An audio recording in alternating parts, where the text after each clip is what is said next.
안녕하세요. 빛을 찾아 여행하는 안젤라입니다. 요즘 저는 안개 속에 걷고 있는 것 같아요. 앞이 잘 보이지 않는 기분이고 또 앞이 잘 안 보여도 주님이 손 잡아주시면 괜찮을 수 있잖아요. 그런데 제 안에, 제 마음속에 욕심이 너무 꽉 차서 하나님께서 손 잡아주시는 게 느껴지지 않았습니다. 성경책도 잘 안 읽히고요. 그냥 머릿속이 엉뚱한 것으로 꽉 차버린 거예요. 성령님의 임재는 제가 받아들일 준비가 되어 있을 때 제 마음에서 진심으로 주님께 공간을 내어드리기를 원할 때 가능한 거잖아요. 그런데 요즘 저는 그러지 못했어요. 사람들이 보입니다. 아이를 학교에 보내고 돌아오는 길에요. 영어 유치원 버스가 주르륵 서 있는 게 보여요. 그 차 앞에 명품 패딩을 엄마랑 아이가 세트로 입고 있는 게 보입니다. 놀이터에서 아이 친구를 만나면 그 아이의 학원 스케줄에 귀가 쫑긋해져요. 어느 학원을 다니는지 기억하려고 하지 않아도 저절로 기억이 됩니다. 이런 제가 싫으면서도 자꾸 그쪽으로 신경이 쓰여요. 세상이 세워놓은 기준들, 거기에 맞춰서 달려가는 사람들이 자꾸 보였어요. 불안하고 나는 못 쫓아갈까봐 두렵고 그래서 자꾸 두리번거리게 됩니다. 이제 그게 아닌 걸 알면서도 자꾸 그렇게 돼요. 아닌 걸 알면서도 돌이키지 못하는 것만큼 어리석은 게 또 있을까요? 저는 왜 이런 걸까요? 오늘 본문은 따라 너는 나의 보석이란다 68쪽 나를 신뢰하며 걸으라입니다. 사실 일주일 동안 이 페이지를 20번도 넘게 더 읽었는데 별 감흥이 없었어요. 사실 저는 아이 영어학원 고르는데 온 신경이 다 가 있었거든요. 그런데 엊그제 우리 아이는 학원을 다니지 않기로 결정을 했습니다. 우리 아이한테 아직 학원에 다닐 마음의 준비가 되어 있지 않은 걸 알게 되었기 때문이에요. 그러면 아이의 속도대로 좀 천천히 가면 될 텐데 또 제 마음은 그러질 못하고 조급해졌습니다. 어젯밤 남편이 영어 못해도 돼. 하나도 안 중요해. 후회할 일을 만들지 말자. 그때 우리가 얼마나 후회하고 힘들었었는지 그것만 기억해. 지금도 충분히 잘하고 있어. 괜찮아? 걱정하지 마. 우리 아이 잘 크고 있어. 정말 멋지게 잘 키우고 있어. 더 잘 키우려고 부담 느끼지 말고 하나님께 맡겨. 하나님을 믿고 우리 아이를 믿어보자. 이렇게 남편이 말하더라고요. 이렇게 듬직한 남편한테, 이렇게 멋진 말을 하는 남편한테 저는 왜 못하는 거 싫은데 어떡해? 잘하면 좋겠는데 나 어떻게 하면 좋아? 나 조급해져. 학원 안 보낸다고 하니까 그러면 내가 또 집에서 뭔가를 더 많이 해줘야 될 것 같고 그러려니 벌써 지치는 기분이야. 애랑 나랑 막 지지고 볶으면서 하는 게 쉽겠냐고. 막 이렇게 막 남편한테 말하면서 말하는 중에 말하는 나와 듣는 내가 분리되는 기분이 들었어요. 지금 내 귀에 들리는 이 말을 하는 사람은 누구지? 둘 중에 뭐가 진짜 나지? 이런 말을 내뱉고 있는 내 자신에게 화들짝 놀라고 이건 아니지. 뭔가 잘못됐어. 이렇게 생각하는 사람이 나인가? 아니면 이 말을 하는 사람이 나인가? 어떤 게 진짜 나의 마음인가? 이런 생각을 하다가 어젯밤이 지나고 오늘 아침이 되었습니다. 오늘 아침에 사무엘상 19장, 20장, 19장에서 21장을 읽었는데요. 사무엘상 19장 9절을 읽어볼게요. 사울이 손에 창을 들고 자기 집에 앉아 있을 때 여호와께서 보내신 나쁜 영이 사울에게 들어갔습니다. 이런 구절이 있어요. 그러니까 나쁜 영이 사울에게 들어간 것처럼 그래서 수금을 타고 있는 다윗을 죽이려고 단창을 다윗에게 던졌던 것처럼 저의 영혼을 마비시키고 저의 눈을 하나님이 아닌 세상을 바라보게 하는 이것이 그런 나쁜 영이 저에게 왔었던 것은 아닌가 하는 생각을 하게 되었습니다. 하나님께서 저에게 어떤 깨달음을 주시려고 지금 이렇게 깨닫고 회개하고 변할 수 있는 기회를 주시려고 지난 일주일, 또 어젯밤 나에게 그런 일을 겪게 하셨구나. 여기까지 말씀을 읽으면서 생각을 하고 있는데 제 신앙의 동반자인 제 친구 동경이한테 전화가 왔어요. 역시 하나님의 타이밍이란 완벽한 것 같습니다. 전화를 끊고 다시 이 본문을 읽으니까 눈물이 흘렀어요. 지난 일주일간 건조하게 그냥 읽었는데 이제는 눈물이 계속 흘러요. 제가 몇 줄만 읽어볼게요. 세상은 너의 귀에 이렇게 속삭인다. 네가 가진 것이 너의 정체성이 되고 너의 외모가 너의 가치를 결정한다. 나에 따라 이것은 거짓말이다. 후세 사람들은 너가 쌓아놓은 재산이나 너가 외모에 투자한 노력 때문에 너를 기억하지는 않을 것이다. 세상이 속삭인다고 했잖아요. 너가 가진 것이 너의 정체성이 되고 너의 외모가 너의 가치를 결정한다.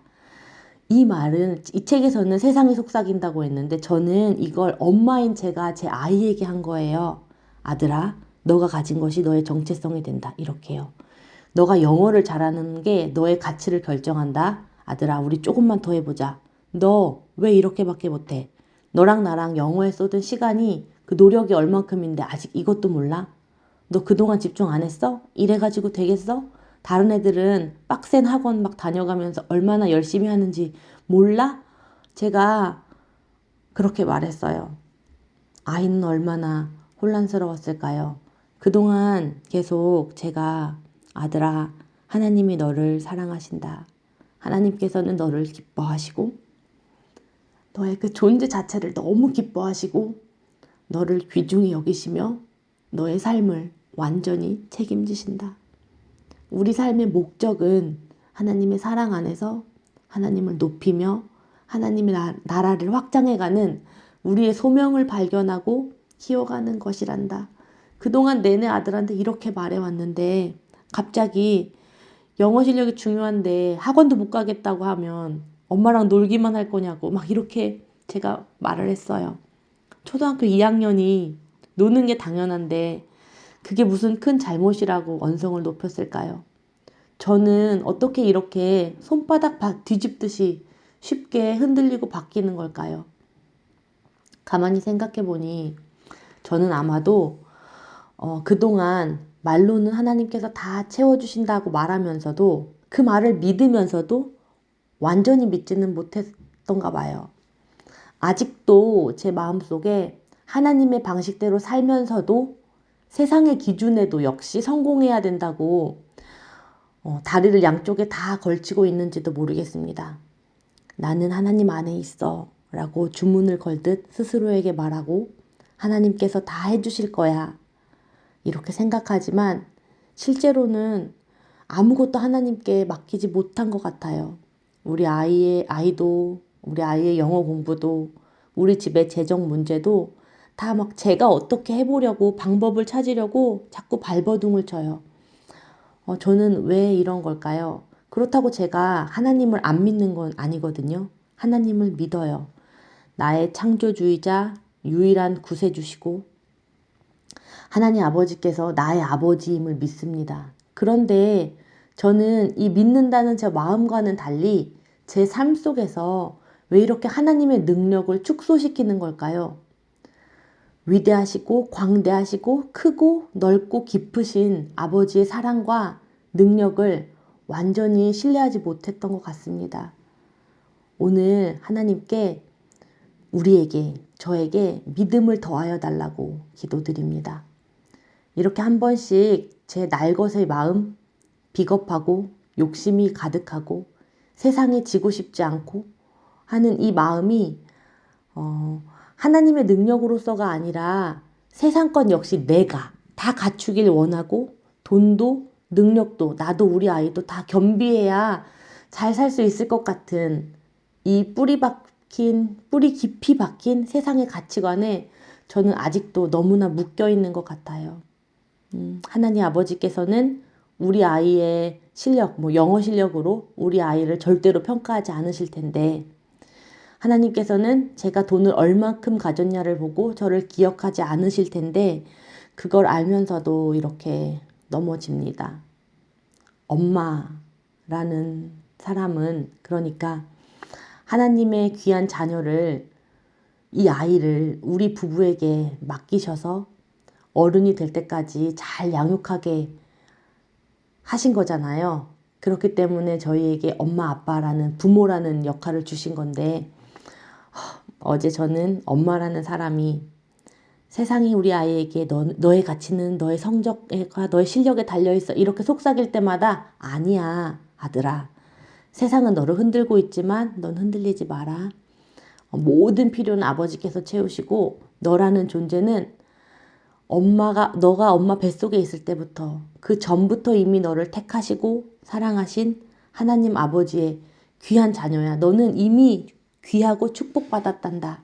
이렇게 아이에게 이야기해 주면서 아이의 믿음이 성장하도록 돕는 게 엄마인데, 저는 너무나도 어리석게도 세상의 가치관, 세상의 기준에 맞춰야 된다고 오히려 엄마인 제가 말하고 말았어요. 세상이 아이를 혼란스럽게 하면 잡아줘야 하는데, 오히려 아이를 흔들리게 하고 힘들게 하는 게 저의 모습이었습니다.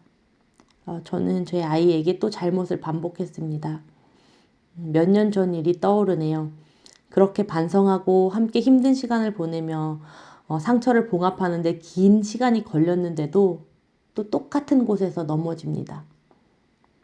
정말 다행인 것은 일주일 만에 저를 돌아보고 회개할 수 있도록 아버지께서 이렇게 구제불능인 저를 포기하지 않으시고 돌보신다는 사실입니다. 남편의 입술을 통하여, 친구의 전화를 통하여 휘청거리는 저를 붙잡으시고, 갈 길 모르는 채로 달리는 저를 불러서 세우시고 끌어안으시는 주님. 따라 멈춰라. 너 혼자 그렇게 막다른 골목으로 뛰지 말아라. 내 손을 잡아라. 나를 신뢰하면서 걸어라. 아버지께서 저에게 이야기하시는 것 같습니다. 하나님 아버지께서 오늘도 저를 사랑하시는 게 너무나도 잘 느껴집니다. 아버지, 저에게 길을 보여주시옵소서. 아버지, 저에게 길을 보여주시옵소서. 기도하면서 마음을 다 잡으면서 소란하고 산란한 마음을, 그 일렁이는 제 마음속의 물결과 바람을 잠잠하라 명령하시는 하나님 아버지, 오늘의 저를 아버지께 올려드립니다. 아버지, 부족한 저와 오늘도 함께 해주세요. 오늘도 샬롬입니다.